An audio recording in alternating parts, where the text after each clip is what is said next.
بسم اللہ الرحمن الرحیم۔ محترم ناظرین السلام علیکم۔ دنیا میں ایک ایسی قوم بھی گزری ہے جس قوم نے نہایت بدکاری کا راستہ اختیار کیا۔ وہ ایک ایسے کام میں مبتلا ہو گئی جس کی مثال اس سے پہلے تاریخ انسانی میں کہیں نہیں ملتی۔ وہ قوم ہم جنس پرستی میں مبتلا ہو گئی۔ ان کے مرد مردوں کے ساتھ بدفعلی کیا کرتے تھے، جبکہ عورتیں عورتوں کے ساتھ اپنی نفسانی خواہشات کو پورا کرتی تھیں۔ یہ لوگ یہ کام پوشیدہ یا ڈھکے چھپے نہیں کیا کرتے تھے، بلکہ سرے عام مجلسوں اور محفلوں میں منہ کالا کرنا اپنی شان سمجھتے تھے۔ اس آبادی کی خوشحالی دیکھ کر لوگ تجارت وغیرہ کی غرض سے یہاں آیا کرتے تھے، اور یہ لوگ انہیں دھوکے بازی سے لوٹ لیتے۔ اگر وہ خوبصورت اور کم سن ہوتے تو ان سے بدفعلی کا ارتکاب بھی کر لیتے۔ یہ قوم تھی حضرت لوط علیہ السلام کی قوم، جسے قوم لوط یا قوم سدوم کے نام سے جانا جاتا ہے۔ اس قوم کے گناہ اتنے بڑے تھے کہ اللہ تعالیٰ نے اس بستی کا نام و نشان تک اس دنیا سے مٹا دیا۔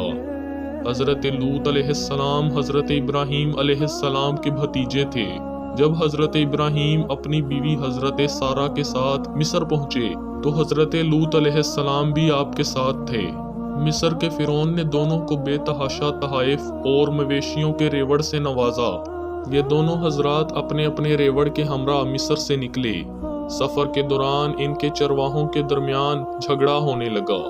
چنانچہ حضرت ابراہیم علیہ السلام اور حضرت لوط علیہ السلام بخوشی و رضا الگ الگ سمتوں میں روانہ ہو گئے۔ حضرت ابراہیم علیہ السلام نے فلسطین کی راہ لی، جبکہ حضرت لوط علیہ السلام اپنے وقتوں کی خوشحال ترین بستی سدوم روانہ ہو گئے۔ قوم لوط کے مسکن شہر سدوم اور امورہ بحر مردار کے ساحل پر واقع تھے، اور قریش مکہ اپنے شام کے سفر میں برابر اسی راستے سے آتے جاتے تھے۔ اردن اور بیت المقدس کے درمیان مقام سدوم کے لوگوں کی ہدایت کے لیے اللہ تعالیٰ نے حضرت لوط علیہ السلام کو مبعوث فرمایا۔ یہ علاقہ 5 بڑے شہروں پر مشتمل تھا، اور سدوم ان شہروں کا دارالحکومت اور مرکز سمجھا جاتا تھا۔ یہ زمین سرسبز و شاداب تھی، اور ہر طرح کے غلے اور پھلوں کی کثرت تھی۔ بیت المقدس اور نہر اردن کے درمیان آج بھی یہ قطع زمین بحر لوط یا بحر میت کے نام سے موسوم ہے۔ اس کی زمین سطح سمندر سے بہت زیادہ گہرائی میں ہے، اور اس کے ایک خاص حصہ پر ایک دریا کی صورت میں ایک عجیب قسم کا پانی موجود ہے، جس میں کوئی بھی جاندار مچھلی یا مینڈک وغیرہ زندہ نہیں رہ سکتا، اسی لیے اس کو بحر میت بولتے ہیں۔ یہی مقام قوم سدوم یا قوم لوط کا بتایا جاتا ہے۔ حضرت لوط علیہ السلام نے یہی رہائش اختیار کی اور یہاں کے بگڑے ہوئے لوگوں میں دین کی تبلیغ شروع کی۔ آپ انہیں سمجھاتے کہ تم جس ذلیل عمل کے مرتکب ہوتے ہو وہ تم سے پہلے دنیا کی کسی قوم نے نہیں کیا۔ اب بھی وقت ہے کہ خدا کے بتائے ہوئے احکامات پر عمل کرو، ورنہ اللہ کے بھیجے ہوئے عذاب کا نشانہ بنو گے۔ لیکن یہ لوگ اپنی مستی میں اس قدر مشغول ہو گئے تھے کہ حق اور صداقت پر مبنی باتیں بھی ان سے برداشت نہ ہوتی تھیں۔ ان کی محفلوں اور تنہائیوں کا محور صرف ایک ہی عمل تھا، اور وہ تھی فحش حرکات اور فحش گوئی، وہ بھی اپنے ہم جنسوں کے ساتھ۔ جب یہاں کے مردوں نے عورتوں سے تسکین حاصل کرنا چھوڑ دیا تو جواباً یہاں کی عورتیں بھی اپنی نفسانی خواہشات عورتوں ہی کے ذریعے پوری کرنے لگیں۔ حضرت لوط علیہ السلام کی تبلیغ کے جواب میں یہ قوم ڈھٹائی سے کہا کرتی تھی، ہاں ہم برے لوگ ہیں اور بدفعلی کرتے ہیں، لیکن تم تو پاک ہو، اور تمہارا اس بستی میں کیا کام؟ اور اگر تو سچا ہے تو وہ عذاب لا کر دکھا جس سے تو دن رات ہمیں ڈرایا کرتا ہے۔ حضرت لوط علیہ السلام کی بیوی، جس کا نام بعض مورخین وائلہ بتاتے ہیں، یہ بظاہر تو لوط علیہ السلام کی بیوی تھی، لیکن اندرونی طور پر اسی قوم سدوم کی ہم خیال تھی۔ اس سے بڑی بدنصیبی کیا ہوگی کہ اللہ پاک کے ایک جلیل القدر پیغمبر کے ساتھ سالوں زندگی بسر کرنے کے باوجود اس عورت کو ایمان کی دولت نصیب نہ ہوئی۔ جب اس قوم کے گناہ اپنے عروج پر پہنچ گئے اور بہتری کی کوئی صورت نظر نہ آئی تو اللہ تعالیٰ نے 2 فرشتے ان پر عذاب کی غرض سے بھیجے۔ یہ فرشتے خوبصورت نوجوانوں کے روپ میں آئے تھے۔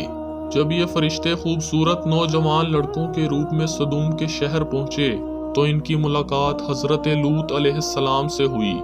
یہ قوم بد اخلاقی کی تمام حدیں پار کر چکی تھی۔ جب کوئی مسافر یہاں آتا تو سب مل کر اسے گھیر لیتے اور کھلے عام بدفعلی کا مطالبہ کرتے۔ اس لیے لوط علیہ السلام نے ان نوجوانوں کو باہر ٹھہرنے سے منع کیا اور اپنے گھر میں لے آئے۔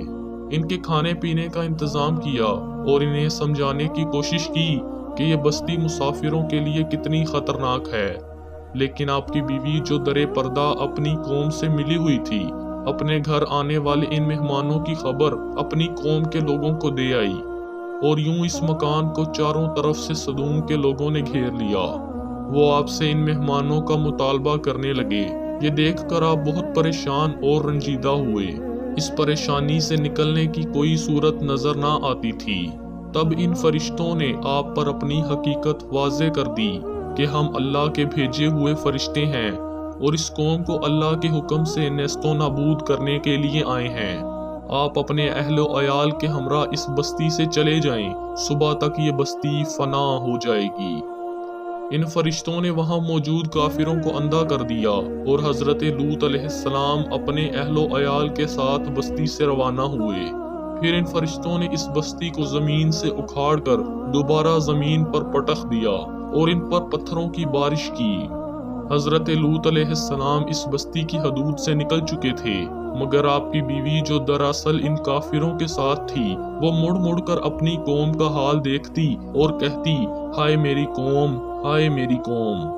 چنانچہ وہ بھی ان کنکروں کی بارش کا شکار ہو گئی، اور اللہ پاک نے اس عورت کو آنے والی نسلوں کے لیے نشان عبرت بنا دیا۔ اس عورت کی لاش آج بھی پتھروں کے اس فوسل کے درمیان، جسے صدوم کے پہاڑوں کے نام سے جانا جاتا ہے، اس میں موجود ہے۔ اس مقام کو لوطس وائف پلر کے نام سے بھی جانا جاتا ہے، اور یہ عورت آج بھی دنیا کو سرکشی اور بے راہ روی کے انجام سے آگاہ کر رہی ہے۔ اللہ تعالیٰ نے اس گناہ گار عورت کا تذکرہ قرآن مجید میں 9 مرتبہ کیا ہے، اور بے شک لوط بھی رسولوں میں سے تھا، جبکہ ہم نے اس کو اور اس کے سب گھر والوں کو نجات دی، مگر ایک بڑھیا کو جو عذاب پانے والوں میں رہ گئی۔ پھر ہم نے دوسروں کو ہلاک کر دیا، اور بے شک تم ان کے پاس سے صبح کے وقت گزرتے ہو اور رات میں بھی، بس کیا تم عقل نہیں رکھتے؟ اللہ کافروں کے لیے ایک مثال بیان کرتا ہے نوح اور لوط کی بیوی کی۔ وہ ہمارے 2 نیک بندوں کے نکاح میں تھیں، پھر ان دونوں نے ان کی خیانت کی، سو وہ نبی اللہ کے غضب سے بچانے میں ان کے کچھ بھی کام نہ آئے، اور کہا جائے گا کہ دونوں دوزخ میں داخل ہونے والوں کے ساتھ داخل ہو جاؤ۔ اس طرح حضرت لوط علیہ السلام کی قوم اپنے گناہوں کی وجہ سے تباہ و برباد ہو گئی۔